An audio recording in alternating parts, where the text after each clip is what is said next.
Cool. So we got here. Share. Okay. We'll go here. This may even work. Let me see.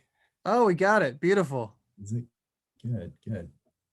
Okay. Oh, sorry, Robert. One last thing I want to say. Sorry to interrupt.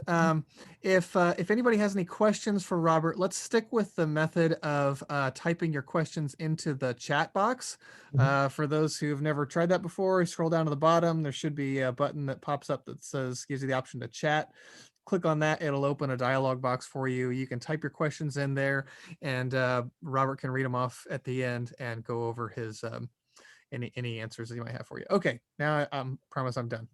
That's fine. Hey, am I filling up the screen or is it just half a screen? We see half the screen. If you want to go to display settings and change it to full screen, you're welcome to try that. Okay, we'll do that. Hopefully that'll work. That work better? Cool. Got it. Looks awesome. Okay, guys.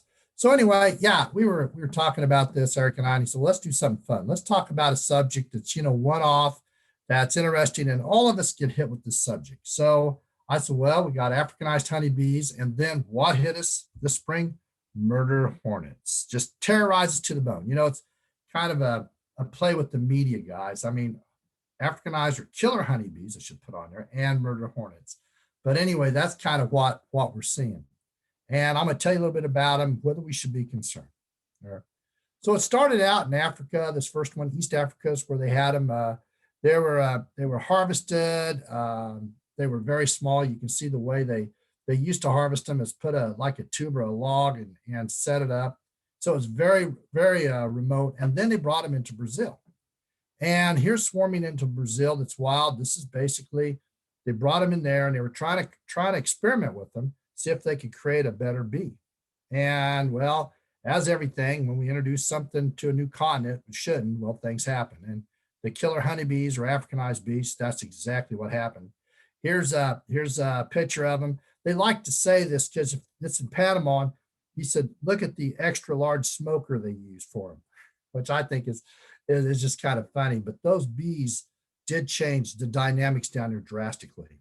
And everyone says when did it start? Because we didn't hear about it probably till the 80s, to early 80s. And Bob, you were there for all this. I know Bob Burns was, so he knows. And but we were there. And but if you look at it, it started in 1957. And as you can see by these lines, you can see how they grew from 63 to 67. They got in Brazil. Then right up when they started hitting Panama and Costa Rica and those countries, that's when, I started to hear about the killer bees are coming, the killer bees are coming. And just to terrorize all the beekeepers in America, because they had some pretty dynamic videos of what those bees could do. So anyway, it was kind of cool. So we've been terrorized of an invading bee or hornet species since basically the 70s. And so here it came up here, and look here, Texas in 1990. That is when they went, uh-oh, they're here. And I remember when that happened, and I remember everyone got all scared because they were afraid they were going to just take over the United States. But the one thing they didn't tell us, these are tropical bees. So, and there's a problem with that advancement. And as you can see from this graph, they really haven't advanced much. Well, since 1998 is the last one this is, but I will show you another graph that shows you how far they've advanced.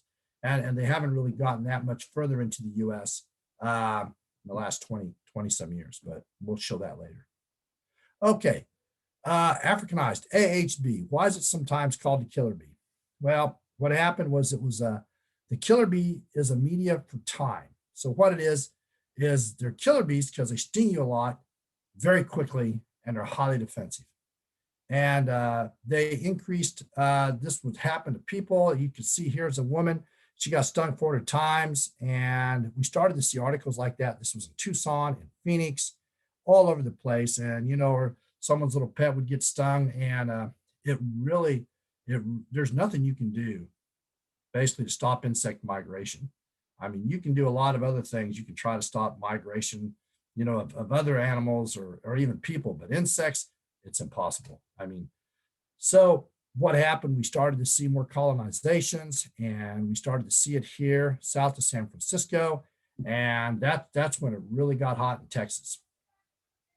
So let's talk about the Africanized honeybee, or the killer honeybee.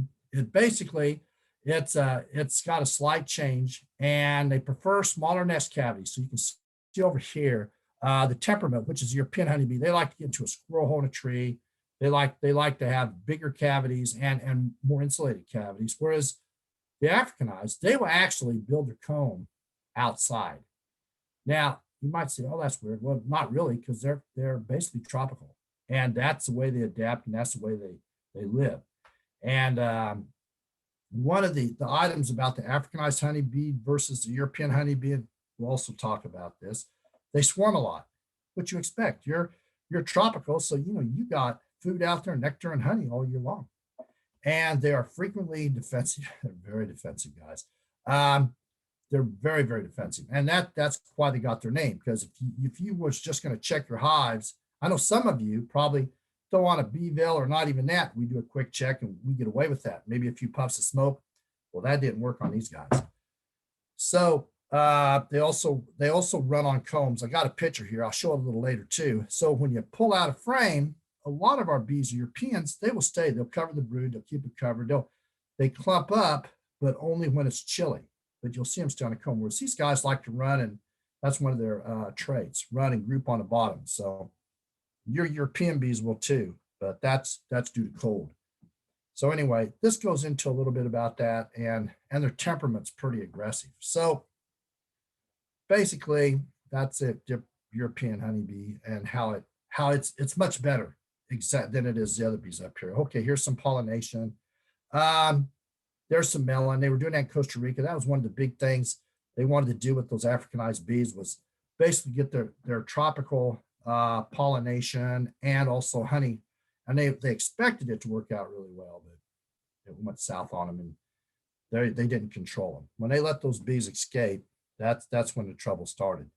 At first, they thought, well, they're not going to make it here. They're from Africa, and they're not going to cause a problem. But they flourished. They really flourished down there in that environment. It is more difficult to manage and pollination due to higher swarming, absconding, and defensiveness. So that was one of the things they said, and they found out really quick, is they swarm a lot. And well, you would expect that because they're tropical. Absconding. Because it's tropical, they can leave that hive any time of the year, 12 months out of the year, and they can create a new hive. They don't have to worry about seasons, or basically the winters that we have here where there's nothing, or even the falls and early springs, where you depend on the trees to feed your bees before the flowers bloom. And then the defensiveness. That was probably one of the biggest things that caused a lot of folks to really get upset with these bees. So the Africanized honeybee is a better honey producer in the tropics. Well, that's true. That's because they're tropical insects. But that's just for the tropics. And you get the higher level, the elevations that are higher, they're not good at, but that's because they're basically for a very hot environment that has pollen and nectar available all year long. So that is why they're very good at that. But coming up here, no, they can't even come close. A little further, this was something they said in third world countries. A lot of honey is basically a medicine and a food, but mostly a medicine. And they have honey for sale. This was just a picture of one of the open markets back then. They had a lot of those. And the problem with when these bees started taking over, was the beekeepers down there had their hives, and then all of a sudden they were replaced by the Africanized bees. Here, temper European honeybee in the tropics. Okay, they store more honey for winter, nest in well-insulated cavities. They rear large worker populations. They only swarm 1 to 3 times a year, and they rarely abandon, basically abscond their hive. Those are for European honeybees. That's very true. They store more honey in the winter because that's how their DNA is set up. They're hoarding insects, which makes us beekeepers successful with our honey crop. Selection factors was a winner. So they raise more workers and store more honey to survive, swarming and abandoning the nest less. Well, they can't. If they abandon, you guys know, in this fall, they just commit suicide because they can't find anything to eat or build a new hive. Whereas for the Africanized, that's not the case. So the European honeybees basically are what we need and what have existed so far. There was a difference between the tropical, your Africanized, they have smaller populations. They do collect more honey or more pollen, but less honey. And that's because they're constantly raising that brood. They're a higher reproduction. That's because they swarm all the time. So that makes sense. They're more defensive and they abandon the nest more. Just to cover the defensiveness, I think anytime we bring a tropical insect, it always seems to be bigger, faster, deadlier, more venom, or it just seems to be a stronger variant of whatever we have up here in the cooler environments. So that defensive, that's really the big deal with these Africanized bees.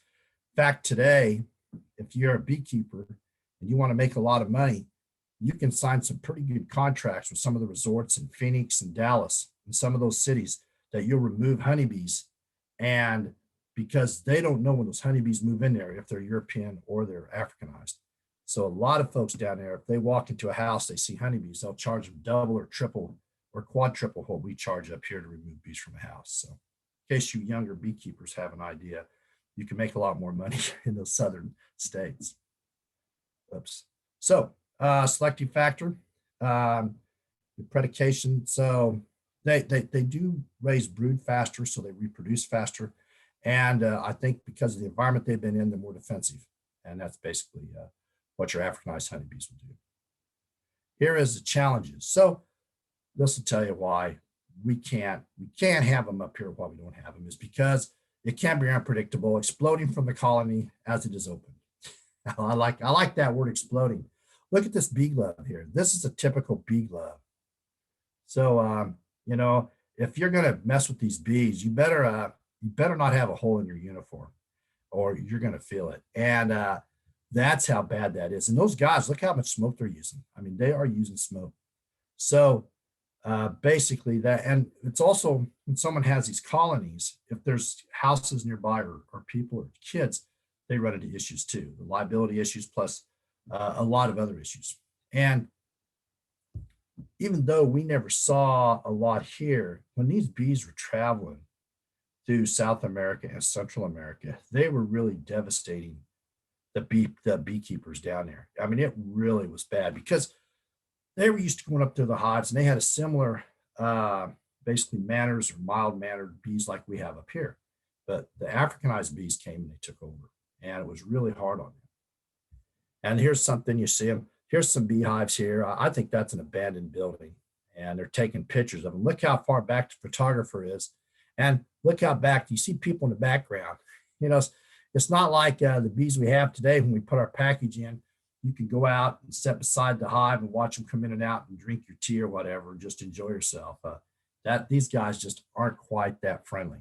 And then here's a picture showing them after they walked away, how many bees are surrounding these guys.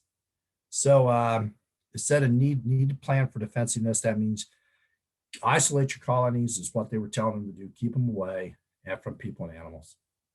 So they need new locations. So a lot of folks had their bees in their backyard. They had to move them away. Modify management. The one thing I like is they raise a lot of brood, but once the brood hatches, you're in trouble because they seem to have a meaner disposition. And then here's that running on the hive, running on a frame. As soon as you pull the frame out, they tend to run and clump, which is a different characteristic than we see here. And basically keeping them swarming and absconding. And it makes sense when, they've studied these Africanized bees for a long time, or even tropical honeybees, that they do a lot more swarming and absconding.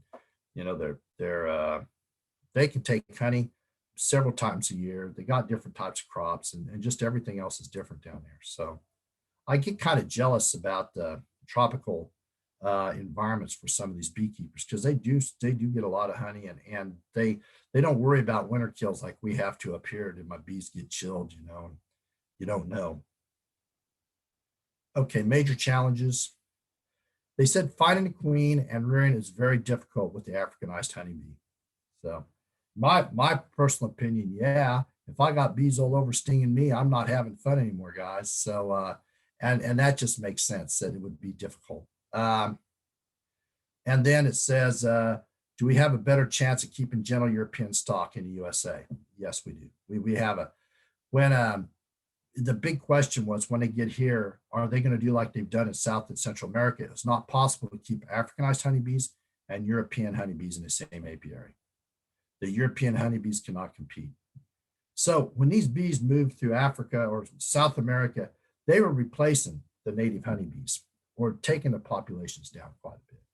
So that's kind of what happened as they move forward. And so, yeah, you can't keep them in the same bee yard. And that's what was so hard on our beekeepers south of us is they went from having a very, very gentle bee to having these guys in there. And then they had to change their practices and everything. Of course, about the time it came up here in the 80s, Mr. Vero Mite decided to show himself here in the United States. So we were busy with that here in the United States and trying to keep our bees alive. So we kind of took our eye off the ball for these guys. We weren't as worried about them. So in summary, here you look at it, the Africanized honeybee population has changed the face of beekeeping to an extent. It has. In the southern states, it's more of a cautionary tale. If you're going to walk up to a swarm of bees or you're going to disturb some bees you don't have, you're not familiar with. And so the old question was, will there be a factor in the United States beekeeping? And the big thing here is these Africanized bees are primary tropical and semi-tropical, which means they aren't going to come up here and really be that much of a problem for us. Now, I get calls, gosh, especially in July and August, my bees have become Africanized. What can I do? And there's a big difference between a hot hive or a hive that gets really strong and becomes a hot hive versus Africanized bees. So that's never the case. What it is they've just got a strong colony that gets a little more defensive than they were when they bought the package or bought the nuke back in May and April. And it was, they had that more fondness or they had, it seems like because you got a weak hive, they love to see you. It's like you're their best friend. Oh, the beekeeper's here. We're happy. Well, once they get their numbers up to about 80,000 or so, then they're not always happy to have someone take the roof off their house. So here's where they colonized in the USA. I pulled this up. This is up to 2005. And you can see by the colors where they were found. And as you can see, they're staying in the Southwest United States mostly. Here's some in Florida, and you can see some in Oklahoma. And that's about all the further they've gone north. And it's been that way. This goes to 2005. I got one that's a little better, but I liked all the different colors identifying where they found them by year. And then the next graph, this shows you up to 2009 where they've seen them. So you got Oklahoma in here, Louisiana, but the green shows where they first started down there. So that's kind of where they have them. So if we're up here in northeastern Kansas, and no, we will not have the Africanized or the killer bees here, nor would we ever. And the bottom line is because of our seasons. Basically, the killer bees do not store honey. They're tropical. They eat it. They make a lot of brood. They don't slow down. The brood nests don't shrink, or at least basically your brood doesn't drop off in the fall like our Western European bees do. So it kind of works out pretty good for us. So even though they scared us for 40 years, making us think we're going to be taken over, that did not materialize. Now, Bob, do you want to put a comment in here? Bob Burns is always good about adding something on this stuff. Okay. Well, I don't have anything. Okay, I like it. When I'm teaching at JUCO, sometimes Bob will show up in my classes. It's always good to have a second beekeeper because Bob's a biologist, so he looks at this differently. Then our next subject will be murder hornets. So murder hornets, those are what we just hit the paper. It's up there by Seattle, Washington, and everyone's terrorized. So we had killer bees. Okay, they terrorized us for 40 years, saying they were going to take over, and they haven't. Now we got murder hornets. So, you couldn't call them killer hornets. That would kind of not be right. So they have to call them murder hornets. So sometimes I think the media likes to make fun of us, or just they like to sell papers. So let's have another one. Here's how big they are. Here's what they found. And so they're pretty good size. And it is true, they do devastate bee colonies, and they can over in China and Japan. So I got a map of where they've been found and their projected basically range of the bees in 10 to 20 years. So the white dots here is where they found the murder hornets, right in here. Now, supposedly they found the nest, got rid of the queens, and we survived a bullet. So, and they've been on the lookout. So that's what they found, and that's what they've done. But if we project their spread, and that we're going to see in 10 years, okay, in 10 years, it's going to go from red to yellow up here. That's how far in 10 years. In 20 years, it's going to expand a little further. But as you can see, guys, 20 years from now, with the information we have today, these are not going to make it to Kansas or Colorado. They're going to stay where they are. So that's not saying someone can't bring them in our state and have a party. That's just saying that, basically they don't expect them to move much. But like the killer bees, they're going to keep winding these stories. So we'll see what happens. And with that, I wanted to thank everyone. I know that the Chiefs are playing right now. And when I came up here, it was 6-0. I don't know what the score is now. I heard some screaming downstairs, so I think they might have scored another touchdown. Currently 13-3. Oh, all right. Well, that's it. I've also felt compelled to keep this short because I think everyone's watching the game, and I really feel like, like when I used to speaking conventions, it was, if you're the speaker before everyone left for lunch, you're in a tough spot, man. But hey, here's what we wanted to do. The Midwestern Beekeepers Association has always been extremely kind to us. And if you go to our website, beekeepers.com, we'll give you 15% off our entire website. That's today and tomorrow. So for you lucky few that have went through this and listening to me and attended a meeting during the Chiefs playoff game, we'll give you a little treat. So, and That's so nice. Thanks, Robert. Yeah, heck yeah, you guys. And now Good say move. go Chiefs, guys. So anyway, any questions, before So, Robert, I actually had a question for you and maybe for the group as well. I know that there's been a little bit of chatter about the aggressiveness of the Africanized honeybee and asking some questions about, sounded like there was a strain in Cuba or something of the Africanized honeybee that had become a lot more docile and easy to work with. And it raised a question of, is the aggressiveness because the bees are Africanized, or is it because they're crossing with the European honeybees and the cross is the most hot and aggressive version? Does anybody know? Robert, have you followed that at all? If there's an answer? My answer is, well, and it changes, guys. We're beekeeping. So, but my answer has been every time they do crossbreed, but the aggressiveness of the African honeybee kind of overrides the European. And basically what they've been doing is our docile European colonies have been replaced by the more aggressive Africanized honeybee, because they aren't just aggressive on humans and animals, but on other competitors in their environment, which is other honeybees. So that's how I see it. I didn't know anybody else. I mean, it doesn't surprise me they're down in Cuba too. Well, we've had someone like Jerry Brown, when they had moved to Texas for a while with his cousin, who actually were claiming that the Africanized bee down there was better because they were more, I guess they were better at going out and pollinating. That makes sense. So that was their opinion. I don't like to mess with mean bees, period. No. But when I get a hot hive, guys, what I usually do is put on a couple empty supers, and I don't jack with them. And if I need to put a super on, I put one on, because my hot hives basically are my best honey producers anyway. So I don't ever try to replace the queen of a hot hive. I just kind of tolerate their bad behavior, That's kind of how I handle them. Hey, Eric, you want me to stop sharing? You want to take over? You're welcome to. Is everybody, nobody has any other questions for Robert? Paul Hermes has his hand up. Oh yeah, Paul, go for it.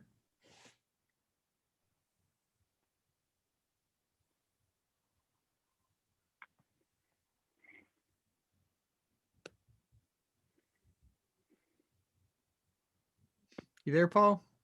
Yeah, sorry, I was trying to text. I just wondered, I've gotten the impressions from some YouTube videos that the genetics may have worked their way up to the Midwest. Is that true? Well, I agree that sometimes there's some they've crossed with the European honeybee, and you get a more aggressive bee. Yes, but I think it's watered down. But I'll give you an example. Gosh, years and years ago, I was at a Midwestern beekeepers meeting, and I brought in a bunch of queens, weaver queens. And I remember Glenn Davis walking up to me and laughing. "Oh, you bought those queens, Robert?" Huh? I said, "Well, I'm going to try them out." He said, "You bought the stinging bees," which meant those, because they're from Texas, they were a little more aggressive. And so I don't know. I'd say Bob Burns is more of a biologist than me. What do you think, Bob? I think you can answer that. Well, usually being tropical, they might come up here when people buy queens from the South, which is why there was a big move to get queens from California where there weren't any opportunities for cross mating. But, you know, maybe that's why some of them die out and don't make it through the winter.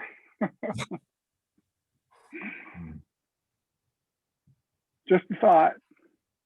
Yeah, I remember at last year's state convention, I think it was Grant mentioned he didn't mind having some hot hives because they brought in more honey. Mm-hmm. Hot hives do usually. They do tolerate their bad behavior, you know. But I used to do Carniolans, and I thought those were more gentle than the Italians, but I've gone to Italians because of small hive beetle. I want bigger populations. Mhm. And so while there are some gentle Italians, I do think there are some that aren't quite as gentle.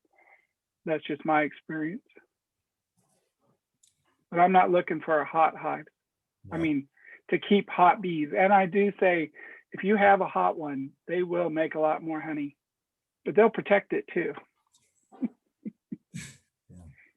No, I think one of the things I read, and about a couple of years ago, the government was going to do a genetic study of our bees here, and I don't know where that went, but it would be really interesting to find out if our purebred Italians, Carnolians, Russians, Minnesota hygienic, or all those, how really, pure blood they are, and they don't have whatever's mixed in with them. So I think that's great. The last I heard, and I can't remember if it was October, November, or September, I read a report, and I wish I could recall so I could use it as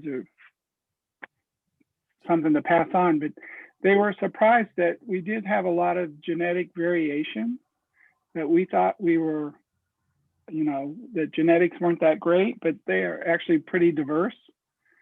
And I don't recall much about the Africanization in that study, but that they were talking about US bees.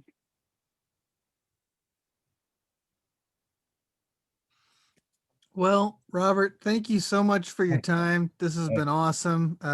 Looks like the recording is so far successful, so I think we're in good shape there. Thanks everybody for coming out and or coming online anyways. And Phil, did you have anything you wanted to add before closing us out? Not other than thank you again, Robert. And he will be one of our presenters at our beekeeping class. So look forward to seeing that again. It'll be fun.